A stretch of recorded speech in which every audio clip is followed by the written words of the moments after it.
how do you guys, speaking of like the connotations of the WNBA, like, and the big conversation about WNBA salaries and all of that's been going on, what is like from a player and from players in general, like your teammates, what is that opinion and how do you guys handle all those conversations?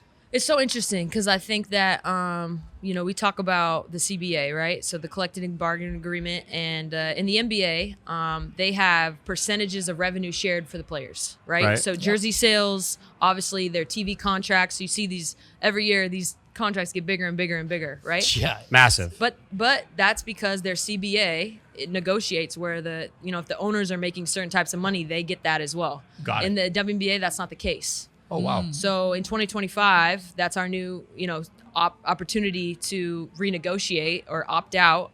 So there are definitely future opportunities coming, but I will say that it's one of those things that we are not asking to get paid what the men get paid. We're asking to get paid the same percentage of revenue shared. Okay. Do you know what I'm saying? Got it. So that's a huge misconception. That's a huge misconception. Got it. Okay. Yeah, because every video is like, oh, this person gets paid this person gets paid that, right? So I want to be really clear about that. Like, I don't think I should get paid the same as LeBron. Right. But the percentage of revenue, like, for example, they sell my jersey in Mandalay Bay, I don't get a dime. You don't get any money from jersey sales? That's crazy. No way. So What?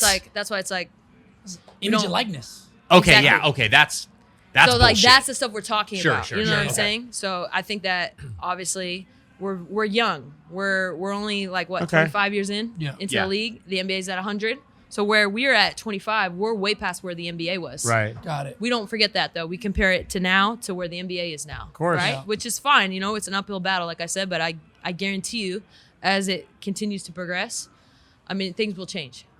On the surface, it makes sense.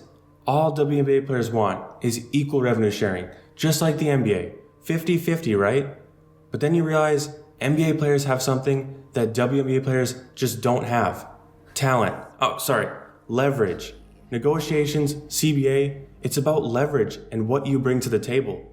The reason why NBA owners are willing to give players 50% of the revenue is because they're the most marketable athletes on the planet and they make them way more money than they're spending. The WNBA loses money. How are you going to ask for more revenue from a league that's losing money? The only reason the WNBA is able to keep going is because of NBA players giving up some of their money to help fund the league. The NBA has been subsidizing the WNBA for years. The WNBA has never made a profit.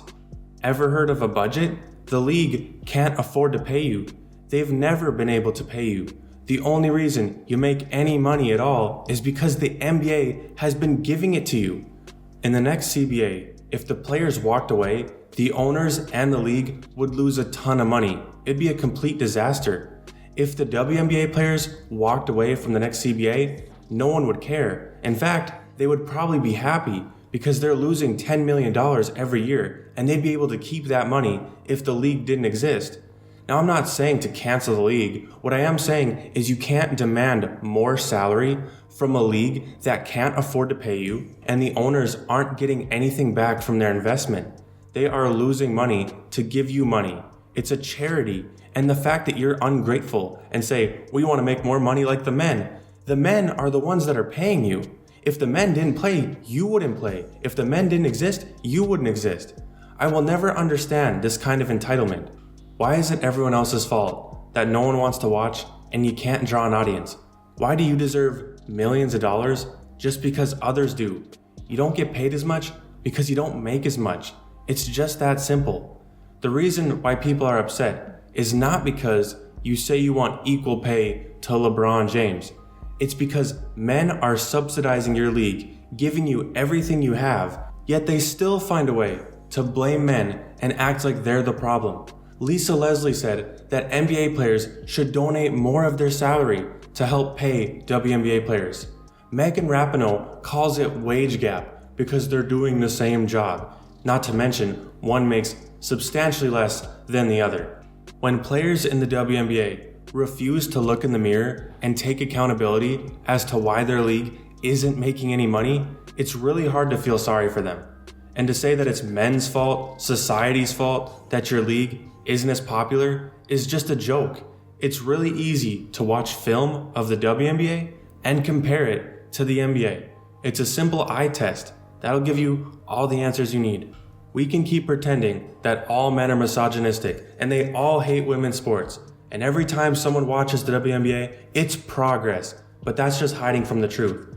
The truth is, the WNBA will probably never draw as big of an audience as the NBA. They'll probably never have as many fans, no matter how much we try.